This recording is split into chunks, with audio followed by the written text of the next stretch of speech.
Assalamualaikum warahmatullahi wabarakatuh.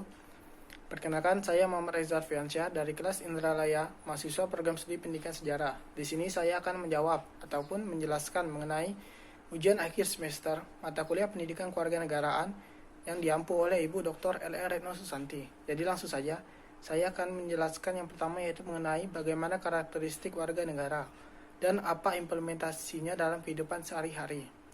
Jadi di sini karakteristik warga negara yang baik yakni adalah kita harus memiliki rasa hormat dan tanggung jawab. Setiap warga negara yang demokratis tentunya harus memiliki rasa hormat terhadap sesama, apalagi dalam konteks pluralitas ataupun keberagaman masyarakat Indonesia. Yang kedua, kita harus dapat bersikap kritis. Sikap ini harus ditunjukkan dari diri kita sendiri. Tentunya juga harus disertai ataupun didukung oleh sikap yang bertanggung jawab tadi. Yang ketiga adalah jujur. Di sini jujur merupakan sesuatu yang mutlak. Kejujuran merupakan kunci bagi terciptanya keselarasan dan keharmonisan hubungan antar warga negara. Yang terakhir yaitu adalah sikap ramah tamah atau yang biasa dikenal dengan sopan santun. Merupakan kunci yang paling penting untuk menciptakan hubungan harmonis, dan juga Indonesia adalah bangsa yang dikenal dengan keramah tamahannya. Implementasinya yakni kita harus dapat saling menghormati terhadap orang yang lebih dewasa tentunya, apalagi orang yang tua. Kita harus hormat. Yang kedua adalah sikap kritis yang diimplementasikan dengan kita harus memiliki sikap anti korupsi. Contohnya, pada diri kita. Sikap anti korupsi ini diharapkan nantinya kita akan dapat berpikir kritis mengenai korupsi itu sendiri. Selanjutnya, kita harus dapat bersikap jujur. Jujur di sini diartikan bahwa kita bicara apa adanya, yang sesuai dengan fakta ataupun keasliannya. Dan yang terakhir adalah ramah. Di sini implementasinya yakni merupakan kita harus dapat bertegur sapa secara sopan dan santun, baik itu dengan siapapun. Dan tentunya kita harus tetap memperhatikan rasa hormat kepada orang lain. Baiklah, yang kedua yaitu apa yang dimaksud dengan identitas nasional dan unsur-unsur apa saja yang membentuk identitas nasional. Identitas nasional yakni adalah merupakan manifesti nilai budaya yang tumbuh dan berkembang dalam berbagai aspek kehidupan dengan sesuatu ciri khas yang berbeda tentunya dengan bangsa lain. Identitas nasional bangsa kita sendiri bersumber dari Pancasila, yang mana tercermin dalam kehidupan bermasyarakat, berbangsa maupun bernegara. Untuk unsur-unsur pembentuknya yakni terdiri dari yang pertama ada suku bangsa. Identitas yang melekat pada seseorang sejak dia dilahirkan. Itu merupakan suku. Seseorang sendiri tidak dapat memilih golongan suku bangsa ataupun berasal dari mana dia dilahirkan. Contoh suku yang ada di bangsa Indonesia ini adalah diantaranya suku Jawa, suku Minang, suku Asmat, suku Betawi, dan suku Sunda. Selanjutnya ada agama. Agama di sini adalah dimaksudkan bahwa identitas yang melekat pada seseorang atas dasar keyakinan, apa yang dia yakini dan dia percayai. Indonesia sendiri di sini mewajibkan bagi kita semua untuk menganut salah satu agama. Agama yang diakui di negara kita yakni adalah agama Islam, Kristen, Katolik, Hindu, Buddha, dan Konghucu. Kemudian ada bahasa.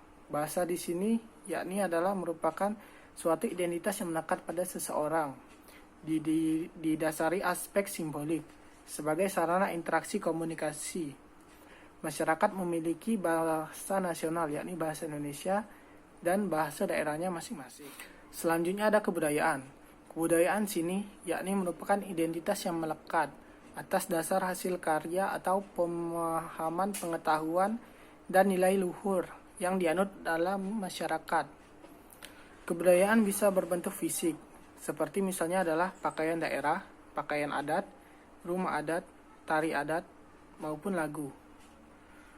Dan kebudayaan dapat juga berupa bentuk nilai, yakni misalnya kita harus tunduk ketika lewat di depan orang yang lebih tua. Baiklah, selanjutnya ada bagaimana cara kita mempertahankan negara kesatuan Republik Indonesia dari disintegrasi bangsa. Dapat dilakukan yakni dengan cara tidak berperilaku rasis, bersikap adil terhadap sesama, berperilaku sesuai peraturan yang berlaku baik di sekolah, di tempat kerja, ataupun di dalam lingkungan sosial masyarakat. Kemudian adanya tidak bersikap semena-mena apabila kita telah memiliki suatu kekuasaan. Dan yang terakhir mungkin adalah dengan cara menghargai pendapat orang lain. Selanjutnya, yakni mengenai jelaskan sistem pemerintahan presidensial, parlementer, dan semi-parlementer. Indonesia menganut sistem apa, dan jelaskan mengapa Indonesia menganut sistem tersebut. Langsung saja, jadi yang pertama itu adalah sistem presidensial.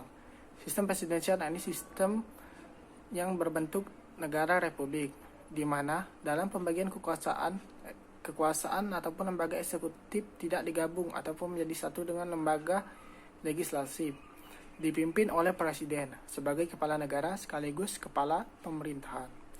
Yang kedua yakni sistem parlementer. Sistem parlementer yakni di mana parlemen memiliki peran yang paling penting. Lembaga parlemen ini berwenang untuk mengangkat dan memberhentikan menteri, dipimpin oleh raja ataupun ratu sebagai kepala negara, dan perdana menteri sebagai kepala pemerintahan.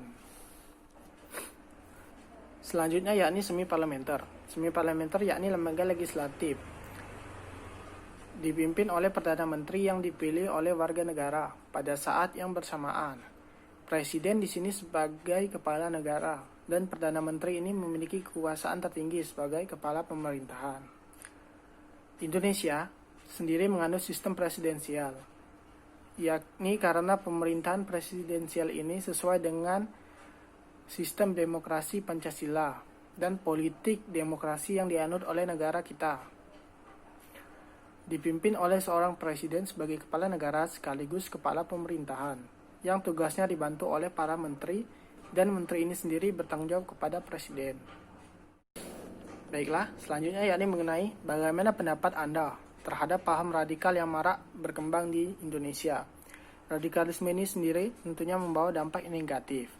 Jadi, menurut pendapat saya, ini dapat menghancurkan apa yang telah ada di negara ini, baik dari aspek kehidupan ataupun tatanan yang telah berlaku.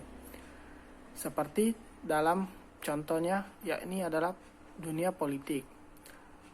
Ini merupakan sebuah masalah yang serius. Kita tidak boleh menganggap remeh. Sebaiknya, isu yang beredar mengenai sesuatu harus kita cermati dan pahami terlebih dahulu, agar kita tidak dapat terpengaruh mengenai paham radikal ini.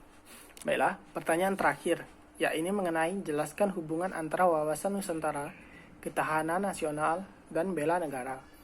Di sini, hubungannya yakni sesuai dengan konsepnya masing-masing.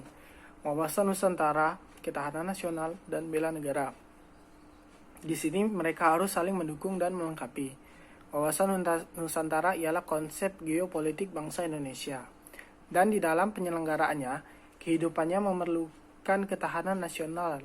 Ketahanan nasional ini sendiri merupakan kemampuan bagi suatu bangsa untuk menjamin kelangsungan hidup. Sedangkan bela negara ini sendiri merupakan sikap dan perilaku yang mencintai akan negara kesatuan Republik Indonesia, di mana sikap ini penting demi mendukung wawasan Nusantara dan ketahanan nasional. Sekian penjelasan ataupun jawaban dari saya. Apabila terdapat kesalahan, kekeliruan, ataupun kekurangan, saya mohon maaf sebelumnya.